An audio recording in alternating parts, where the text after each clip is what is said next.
생각만 해도 끔찍한 사자성어. 절대로 내 삶에 이런 일은 있지 말게 하소서. 내 삶에 절대로 있어서는 안 될 사자성어 혹시 아십니까? 설상가상.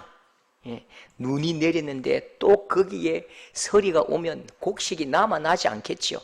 내우외환. 안에는 반란이고 밖에는 외적이고 살 길이 없는 것입니다. 순수한 우리말로 하면요, 6글자. 엎친데 덮친격.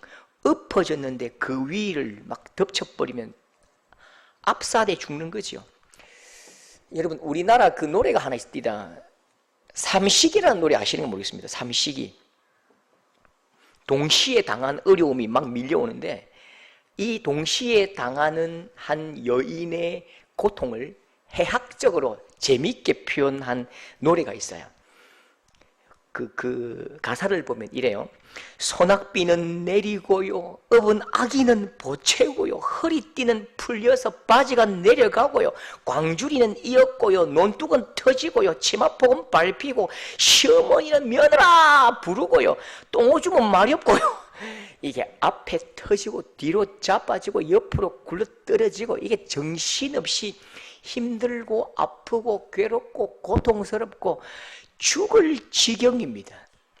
이런 삶을 만나지 않는 것이 복입니다. 우리 삶에 이런 일을 만나는 것은 생각만 해도 끔찍하지요. 그런데 오늘 말씀에 이런 끔찍한 일을 당한 여성이 있습니다.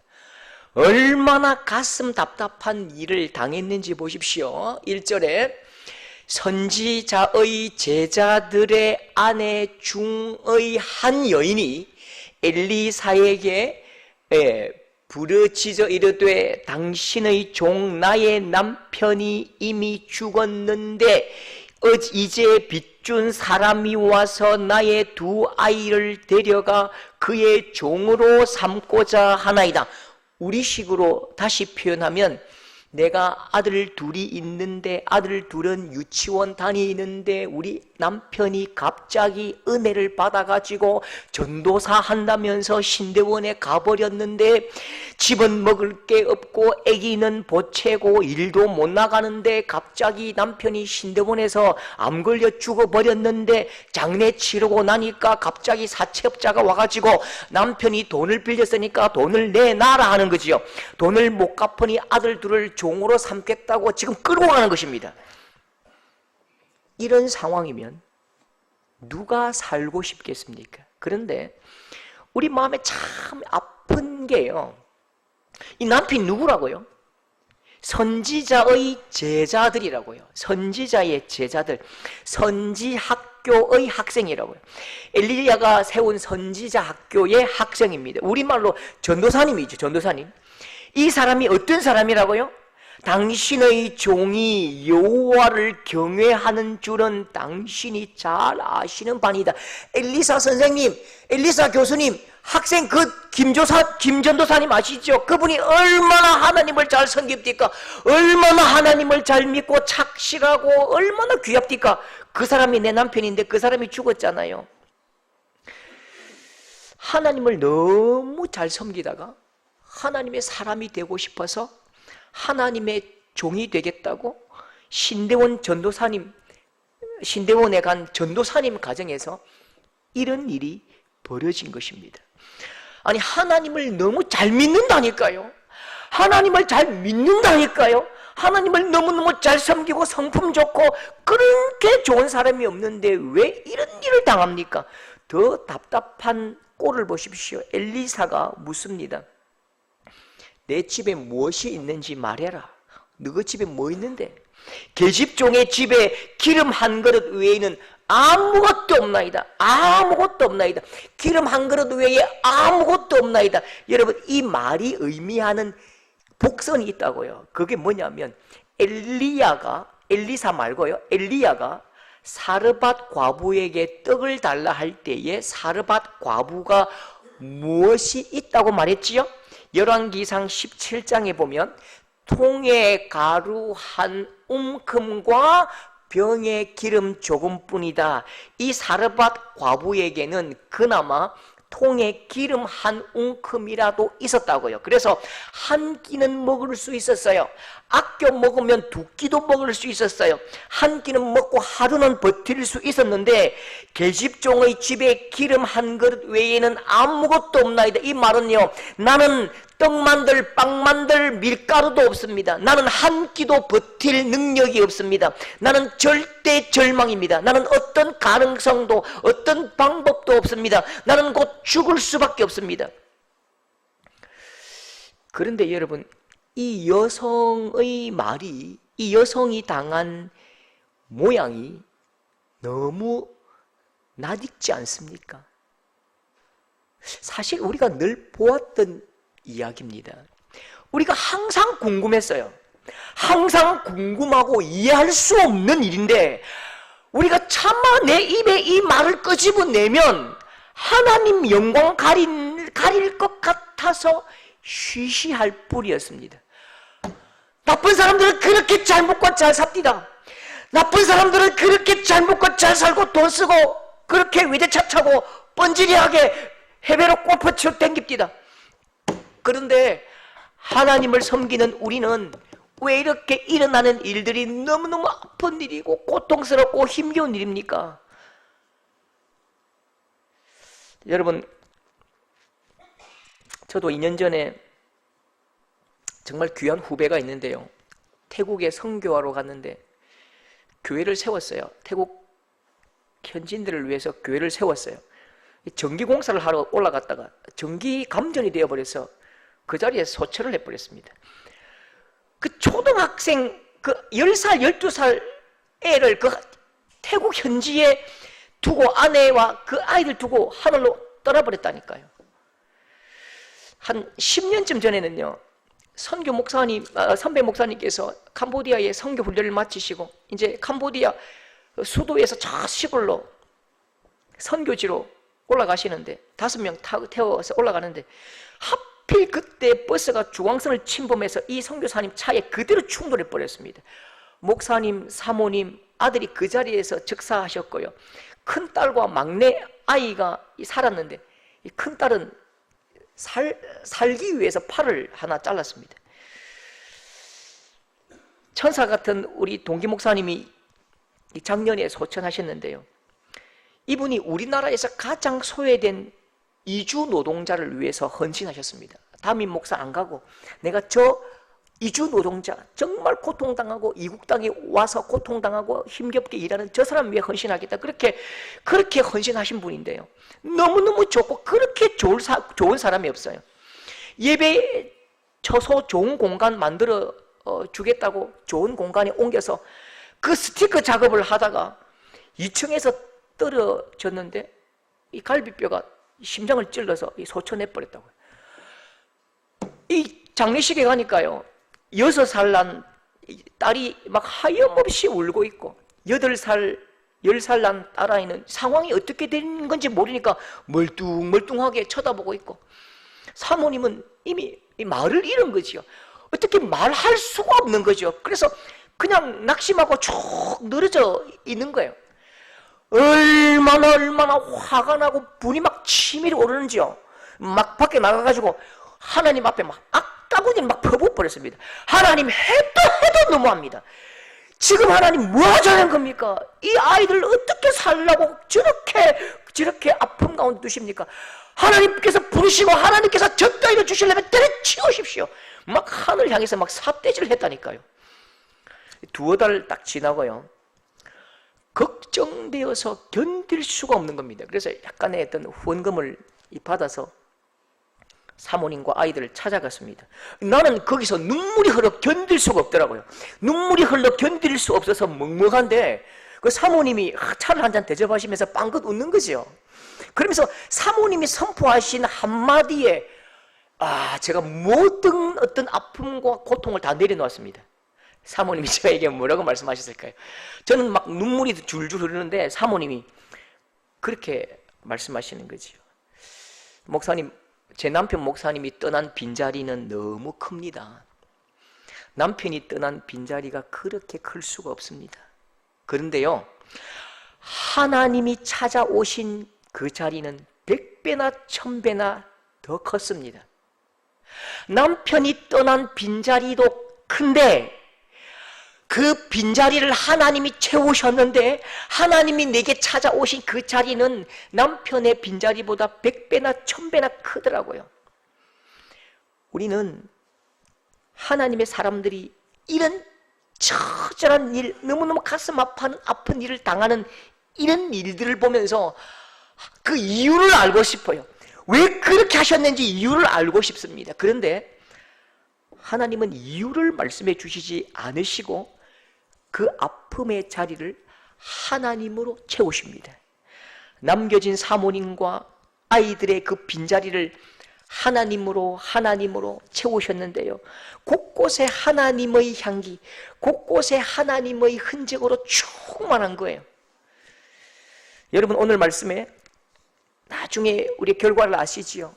이 여성이 기름을 팔아 빚을 갚고 생활을 합니다. 이 일 후에 누가 그렇게 묻는다면 이 여성이 뭐라고 답할까요?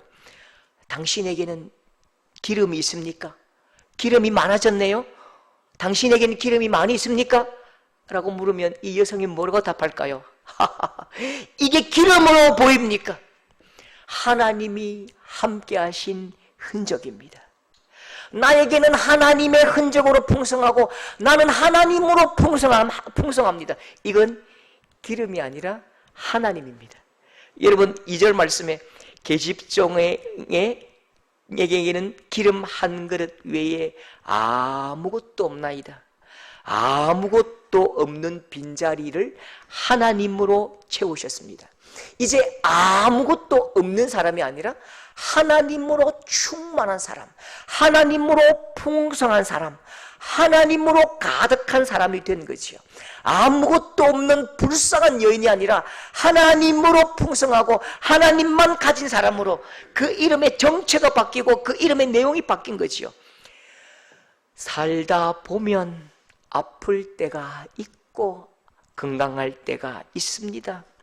살다 보면 내 집에 기름이 있을 때가 있고 내 집에 기름이 없을 때가 있습니다. 살다 보니 내 통장에 돈이 있을 때가 있고 내 통장에 돈이 마를 때가 있습니다. 살다 보니 내가 건강할 때도 있고 뼈골이 아파 무릎이 아파 죽고 싶을 때도 있습니다. 그러나 그 빈자리를 타고 오시는 하나님의 자리는 언제나 풍성한 것입니다. 여러분의 삶의 자리에 여러분의 그 빈자리만큼 하나님으로 채워지고 하나님으로 풍성한 하나님으로 가득한 우리 모든 성도들 될 수 있기를 축복합니다. 여러분, 오늘 이 여성이 이 번지수를 잘못 찾아간 것 같지 않습니까? 이 여성이 당한 문제가 뭐예요? 당신의 종 나의 남편이 죽었는데 1절이지요. 당신의 종이 여호와를 경외하는 줄은 당신이 아시는 바니이다. 이제 빚준 사람이 와서 나의 두 아이를 데려가 그의 종으로 삼고자 하나이다. 문제가 뭔데요? 남편이 죽었다는 것이 문제입니까? 남편이 하나님을 경외했다는 것이 문제입니까? 아니지요. 문제는 지금 빚쟁이가 내 아들을 데리고 납치를 해서 종으로 삼겠다는 것입니다. 그러면 이 여성에게 필요한 게 뭘까요? 이 여성에게 필요한 건 딱 하나밖에 없습니다. 빚 갚으면 됩니다. 그러면 뭐가 필요해요? 돈이 필요한 거지요. 돈을 빌리려면 어디로 가야 되지요? 은행에 가면 되지요. 번지수를 잘못 찾아온 게 아닐까요? 돈은 돈이 많은 사람에게 가야지요.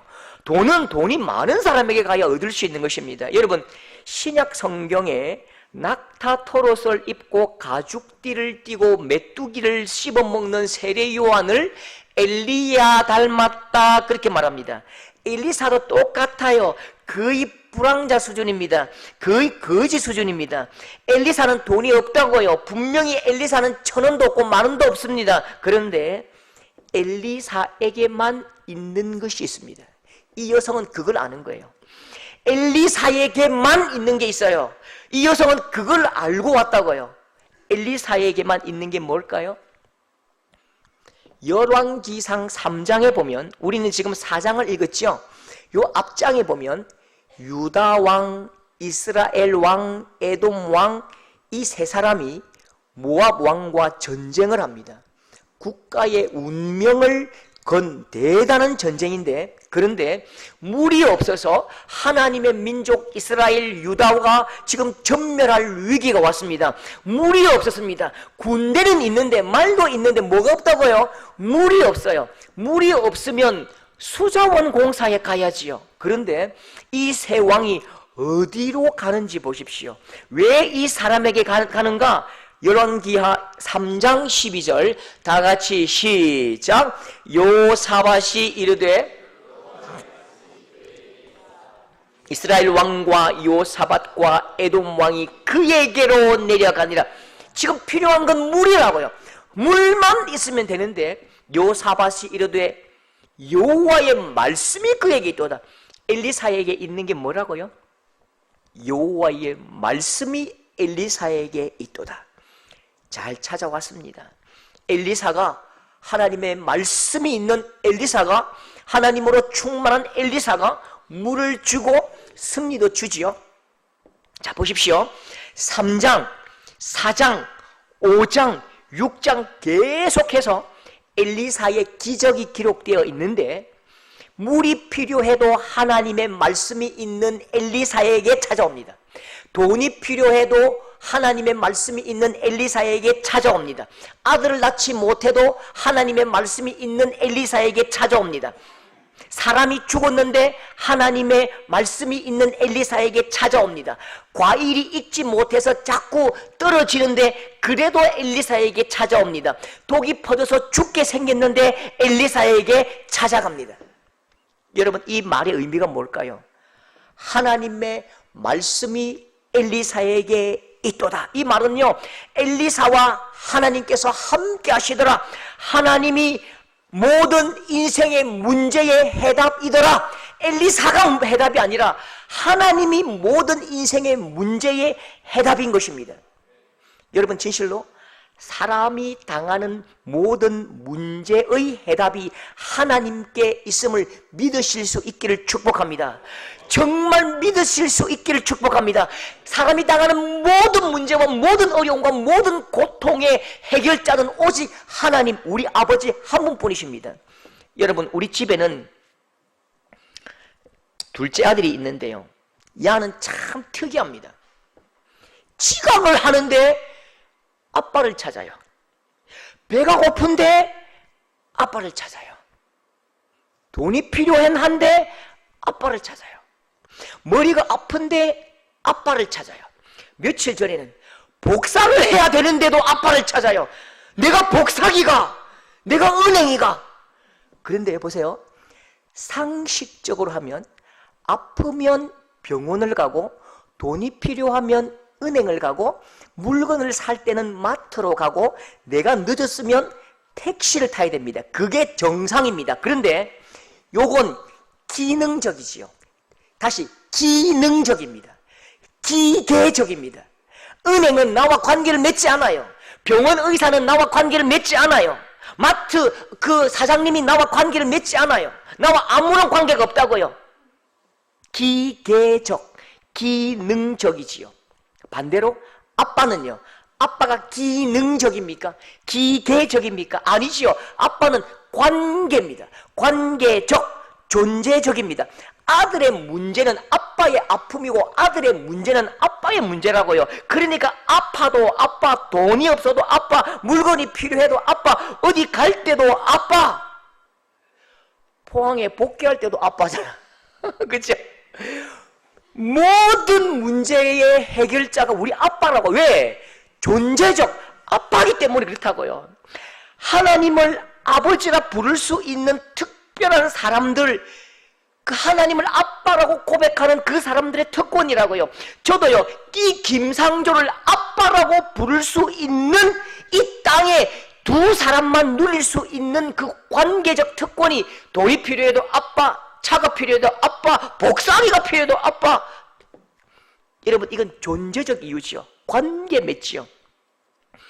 여러분, 내 모든 문제의 답은 내 아버지께 있다고요. 그 아버지, 우리 하나님 아버지께 있습니다. 그래서 어떤 문제든지 우리가 누굴 찾지요? 하나님 아버지를 찾는 것입니다. 하나님 내 아버지는 내 모든 문제를 같이 아파하시고 가장 멋진 방법으로, 상상할 수 없는 방법으로 해결해 주시는 그분이 우리 아버지신 줄 믿으실 수 있기를 축복합니다. 이런 이야기가 있다고요. 아주 어린 아들이 어깨에 큰 짐을 지고 갑니다. 짐이 너무너무 무거워서 다리가 부들부들 떨리고 꺾이고 허리가 휘청거립니다. 그런데 아버지가 뒤에서 가만히 보고 있어요. 따라갑니다. 아버지가 보면서 조금 안쓰럽긴 해요. 아들이 막 끙끙거리니까 아들아 최선을 다해라, 아들아 최선을 다해라. 그 아들이 굉장히 화가 나는 거예요. 내가 이 어깨에 짐을 끙끙 짊어지고 가는데 뒤에 있는 아버지가 최선을 다해라, 최선을 다해라 하니까 화가 난 미칠 지경입니다. 그래서 돌아보면서 째려보면서 아빠 최선을 다하고 있잖아요. 저도 죽을 지경이에요. 내 땀방울이 안 보여요. 내 다리 후들거리는 것 안 보여요. 그게 또 끙끙거리면서 앞으로 걸어갑니다. 또 뒤에서 휘청거리니까 아빠가 또 말해요. 아들아 최선을 다해라, 제발 좀 최선을 다해라. 그러니까 이 짐을 아빠에게 막 확 던져버립니다. 아빠 지금 최선을 다하고 있잖아요. 그래서 아버지가 아들의 어깨를 툭툭툭 두드리면서 아니야 아들아, 너의 최선은 바로 너의 짐을 나에게 맡기는 거야. 네가 네 힘으로 가는 게 너의 최선이 아니라 너의 그 무거운 짐을 이 아빠에게 맡기는 것, 그게 너의 최선이야. 그렇게 아빠에게 맡기니까 아빠가 짐을 지고 아들은 쫄랑쫄랑 뒤를 따라가는 것이요. 위치가 바뀌면 안 된다고요. 내가 짊어지고 끙끙거리고 하나님이 뒤에서 구경하시는 것, 그게 가장 못난 인생입니다. 하나님께서 내 짐을 져주시고 내가 하나님께서 인도하시는 그 길을 따라가는 것이 가장 최선을 다한 복된 인생의 모양이지요. 끙끙대는 우리 뒤를 따르시면서 안타깝게 소리치시는 하나님의 음성이 들리지 않습니까? 시편 55편 22절 다 같이 시작. 내 짐을 여호와께 맡기라. 그가 너를 붙드시고 의인의 요동함을 영원히 허락하지 아니하시리로다. 내 짐을 여호와께 맡기라. 제발 좀 나에게 맡겨줘. 제발 좀 나에게 좀 맡겨라. 네가 흔들리고 요동하고 막 자빠지는 거 내가 못 보겠다. 그렇게 간절히 부탁하고 하나님께서 또 부탁하십니다. 여러분 1절 다시 보십시오. 이제 빚준 사람이 와서 나의 두 아이를 데려가 그의 종으로 삼고자 하나이다. 빚을 준 사람이 빚을 못 갚으니까 내 아들 데리고 종 삼는 것, 이건 특별한 경우가 아닙니다. 이 당시에는요. 이 사람이 깡패가 아니라니까, 조폭이 아니라니까요. 원래 세상은 그래요. 원래 세상은 그 모습입니다. 세상은 공짜가 없는 거예요. 기능적, 기계적 관계는 공짜로 주지 않는다고요. 돈을 갚지 못하면 종이 되고 돈을 갚지 못하면 나는 감옥에 가야 되는 거예요. 돈 없으면 빵 한 조각 주지 않는다고요. 돈 없으면 차 태워주지 않는다고요. 그런데 왜 우리는 자꾸만 나의 빈 그릇을 세상 앞에 들어댈까요? 우리에게 주지 않는다니까요. 세상은 우리의 빈 그릇을 채워주지 않는다니까요. 여러분, 나의 빈 그릇은 반드시 하늘로 열려야 하는 것입니다. 하나님의 방식으로 채우셔야 채워져야 채워지는 것입니다. 여러분, 열리지 않고 풀리지 않는 문제를 좀 하나님 앞에 가지고 나와서 울부짖어 보십시오. 오늘 말씀의 모든 아픈 상황을 바꾸고 모든 상황을 역전시킨 단 중요한 한 문장을 보십시오. 1절, 여러분, 이 한 문장이 이 모든 형편과 환경을 다 바꿔버립니다. 가장 위대한 한 문장, 다 같이 시작. 한 여인이 엘리사에게 부르짖어. 한 여인이 엘리사에게 부르짖어. 역전의 문장입니다. 회복의 문장이죠. 하나님께 부르짖어. 내가 하나님께 부르짖어. 내 삶을 역전시키고 내 문제를 해결하고 내 삶을 뒤바꾸는 가장 중요한 대명제, 내가 하나님께 부러지죠. 여러분, 하나님은 누구도 부정할 수 없는 하나님의 손길, 하나님이 아니고서는 해석될 수 없는 방식으로 이 모든 상황과 사건을 역전시키셨습니다. 여러분, 하나님은 내 모든 문제를 해결하실 수 있는 분이심을 믿으실 수 있기를 축복합니다. 내 아버지 하나님 앞에 나와서 좀 기도 열심히 해보십시오. 힘을 다해서 부르짖어 보십시오. 그래서 하나님의 응답을 받아야, 하나님께서 역사하신 흔적이 내 삶에 넘쳐야 내 신앙생활에 힘이 생기고 능력이 생기고 거부할 수 없는 하나님의 흔적으로 똑똑히 내가 목격해야 내 신앙생활에 즐거움이 있는 것입니다. 한 번도 하나님의 방식으로 해결되는 역사를 본 적이 없는데 우리가 어떻게 하나님을 믿겠습니까? 그건 종교생활입니다. 종교생활, 예수를 글로 믿는 종교생활, 그 능력이 없다고요. 하나님의 나라는 말에 있지 않고 능력이 있는 것입니다. 여러분, 참으로 오늘 이 강단에서 선포하고 선언합니다. 하나님, 내 아버지는 모든 내 인생의 문제를 해결할 수 있는 유일한 한 분이십니다. 할렐루야. 하나님 아버지 손에서 역사가 뒤집히고 내 모든 어려운 환경들이 다 해결되고 막힌 것이 뚫어지고 죽은 것이 살아난 그 영광의 현장의 주인공이 되시는 우리 모든 성도들 될 수 있기를 축복합니다. 여러분, 이 여성은 진짜 문제가 뭔지 몰랐습니다. 이 여성은요, 당장 내 그릇에 비어있는 이 기름이 비었다는 것만 보았는데 정말 중요한 건 볼 수가 없었습니다. 이게 무슨 말인가 하면요, 1960년대까지만 해도 독립운동가들의 자녀들은 이를 갈고 살았습니다. 친일파보다도, 친일파도 밉지만 친일파보다 더 미운 한 인간이 있다고요. 독립운동가들 마음에, 독립운동가의 아들, 딸들, 손주들이 잘 먹고 잘 사는 친일파보다 더 미운 인간이 있다니까요. 그게 누굴까요? 독립운동 한답시고 가족 다 내팽개치고 만주로, 연해주로 떠나버린 그 아버지, 독립운동 한답시고 일본군 총칼에 죽어버린, 연해주에 묻혀서 무덤도 찾지 못하는 내 아버지가 그렇게 미울 수가 없다고요. 독립운동가들의 자녀들은 일제가 통치하는 한반도에서는요, 살 길이 없는 것입니다. 친일파의 아들들은 경성제국대학을 폼나게 다닐 때에 독립군의 아들, 딸들은 돈이 없으니 인력거를 끌고 다니고 구두닦기를 하면서 막노동을 합니다. 아무리 노력을 해도 독립군 아버지의 아들은 갈 길이 없다고요. 나는 패족입니다. 나는 망한 집안이에요. 그러니 1960년대, 70년대까지만 해도 이 독립군의 후손들이 이빨을 갈면서 다짐합니다. 내 나라가 다시 식민지가 된다면, 내 나라가 다시 식민지가 된다면 나는 절대로 독립운동 같은 더러운 짓 하지 않을 것이다. 아들아, 손주들아, 독립운동 하지 마라. 독립운동 하지 마라. 잘 먹고 잘 살아라. 그냥 복종하고 잘 먹고 잘 살아라. 이렇게 말하는 그 아픔을 아시겠습니까? 그 상처가 악한 독기가 되어서 억부 소리로, 억지 소리로 내뱉어 버린다고요. 아들아, 다시는 독립운동 하지 마라. 그냥 복종하고 잘 먹고 잘 살아라. 여러분, 오늘 말씀은 다시 이렇게 시작하죠. 1절에 선지자의 제자들의 아내 중 한 여인이 엘리사에게 부르짖어 이르되 당신의 종 내 남편이 이미 죽었는데 당신의 종이 여호와를 경외하는 줄은 당신이 아시는 바니이다. 이제 빚준 사람이 와서 나의 두 아들을 데려가 그의 종으로 삼고자 하나이다. 여러분, 상상을 해보시라고요. 아버지는 지금 선교 간다고 지금 떠나시고 어머니는 삭바느질 하면서 선교비 붙이고 아이 공부시키고 고생하는데 아버지가 돌아가셨대요. 빚만 남기고 그냥 하늘로 떠나버리셨대요.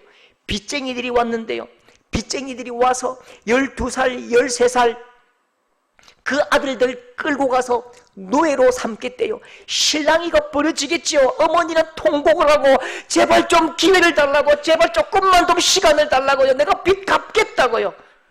어머니는 땅을 치며 통곡을 하고 빚쟁이의 바지가랭을 잡고 늘어지고 빚쟁이들은 어머니를 밀치고 뺨을 때리고 동생도 주먹질 당하고 나도 짓밟히고 멱살을 잡히고 이런 상황이 되면 이 두 아들의 마음에 어떤 도끼가 올라올까요? 이런 상황이 되면 이 아들들의 마음이 어떨까요? 가장 미운 게 누굴까요? 먼저 죽어버린 아버지가 진짜 미울 것입니다. 그런데 더 미운 한 존재가 있습니다. 누가 미울까요? 내 아버지를 불러내신 그 하나님은 더 밉다고요. 내 아버지를 불러내어 종으로 삼은 그 하나님은 진짜 밉다고요. 그 마음 가운데 질질 끌려가면서 내 마음 가운데 어떤 분노가 치밀어 오를까요? 내가 절대로 예수 안 믿는다. 내가 다시는 하나님 안 믿는다. 내가 예수 믿는 놈들 보면 내가 다 죽여버릴 거야. 누구든지 나한테 예수 믿으라고 말하는 놈이 있다면 내가 그 목을 비틀어 버릴 거야. 하나님, 예수 퇴. 여러분, 이 여성이 볼 수 없고 들을 수 없는 그 아픔이 있다고요.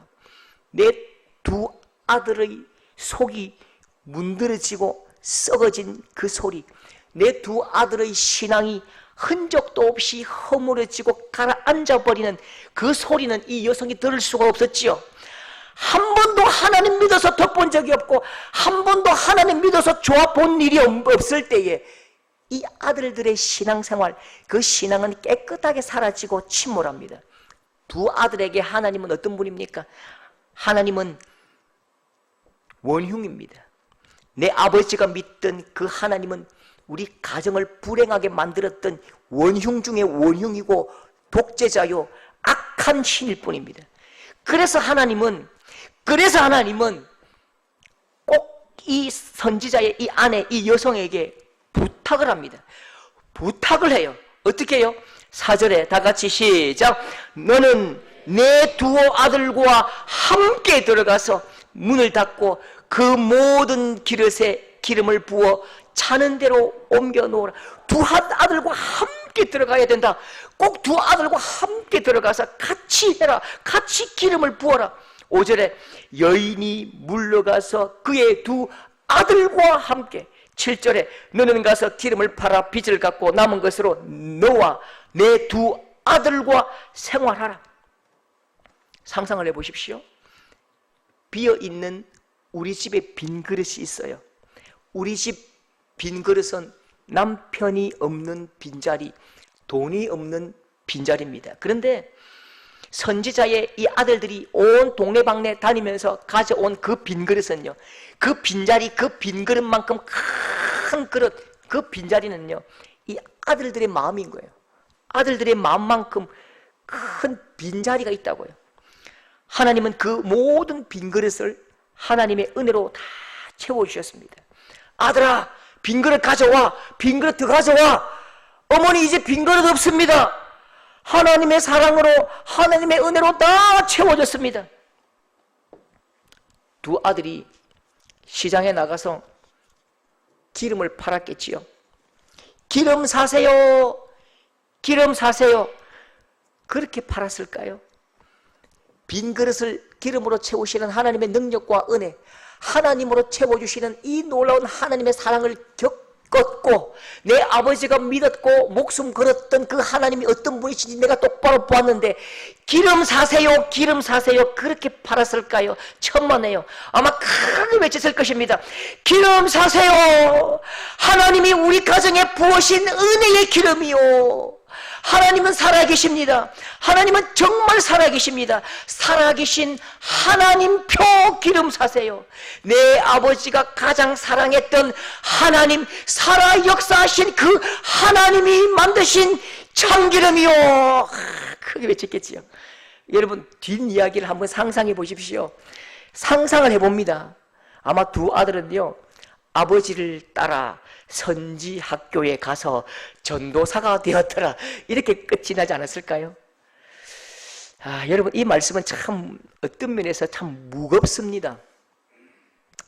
우리는 이 기름의 시대를 살지 못했고요, 이 기름의 시대를 우리 아들 딸들에게 보여주지 못했습니다. 나는 기름을 많이 받았어요. 내 빈자리에 있는 하나님께서 주신 그 기름을 받았어요. 그런데 흘러넘치는 이 기름이 부어지는 이 놀라운 하나님의 역사를 우리 아들과 딸과 손주와 함께 하지 못했다고요. 그래서 사사기 2장 10절 다 같이 읽겠습니다. 시작. 그 시대의 사람도 다 그 조상들에게로 돌아갔고 그 후에 일어난 다른 세대는 여호와를 알지 못하며 여호와께서 이스라엘을 위하여 행하신 일도 알지 못하였더라. 자, 저 말씀 한번 보십시오. 바뀌어져야 할 단어가 있습니다. 다른 세대지요. 다른 세대 대신 무엇이 기록되었어야 했지요? 다음 세대지요. 다음 세대. 다음 세대가 일어나야 되는데 하나님을 알지 못하는 우리와 전혀 다른 세대가 일어난 것입니다. 하나님을 알지 못하고 하나님의 역사를 알지 못하고 하나님을 본 적도 없고 하나님을 믿지도 않는 다른 종족이 태어난 것입니다. 여러분, 교회 다니면서 교회에서 상처받고 사랑도 없고 능력도 없는 교회 다니면서 한 번도 복음의 영광을 맛보지 못하고 한 번도 하나님의 역사를 경험하지 못했기 때문에 세상으로 팔려가는 우리의 아들, 딸들을 보십시오. 세상이 악해서 세상으로 끌려가는 것이 아니라 교회에서 하나님의 영광과 하나님의 사랑을 한 번도 경험한 적도 없고 본 적도 없기 때문에 세상으로 끌려가는 것입니다. 세상 빛이 교회에서 내뿜는 빛보다 훨씬 더 밝기 때문에 교회가 내뿜는 그리스도 예수의 은혜의 빛이 너무너무 희미하여 마치 20촉 30촉 밖에 되지 않기 때문에 화려한 세상으로 나아가는 것입니다. 여러분, 다시 한 번 더 말씀을 자세히 보십시오. 사사기 2장 10절 다른 세대는 여호와를 알지 못하며 여호와께서 이스라엘을 위하여 행하신 일도 알지 못하였더라. 순서가 바뀌었습니다. 다른 세대는 여호와께서 행하신 일을 알지 못하기 때문에 여호와를 알지 못하는 것입니다. 하나님께서 행하신, 우리를 위해 행하신 일을 본 적도 없고 알지 못하기 때문에 하나님을 알지 못한다니까요. 여러분, 이 다른 세대가 우리의 다음 세대가 될 수 있는 길이 뭘까요? 불신앙의 세대가 믿음의 다음 세대가 될 수 있는 길을 보여주셨지요. 어떻게 해요? 하나님이 우리를 위하여 행하신 일들을 같이 보면 되는 것입니다. 하나님의 증거로 우리 아들 세대와 같이 충만하면 되지요. 하나님의 역사하신 흔적으로 같이 함께 충만하면 되는 것입니다. 여러분, 혼자 기름을 따르지 마십시오. 자녀들과 함께 흘러넘치는 하나님의 은혜를 같이 맛보고 같이 누리고 같이 만끽하십시오. 혼자 기름을 팔지 말고 아이들과 자녀들과 함께 한번 팔아보십시오. 그래서 우리 교회는 하나님의 영광으로 충만하되 세대와 다음 세대, 우리 세대와 다음 세대가 함께 누리는 귀한 복된 교회, 능력의 공동체가 될 수 있기를 축복합니다.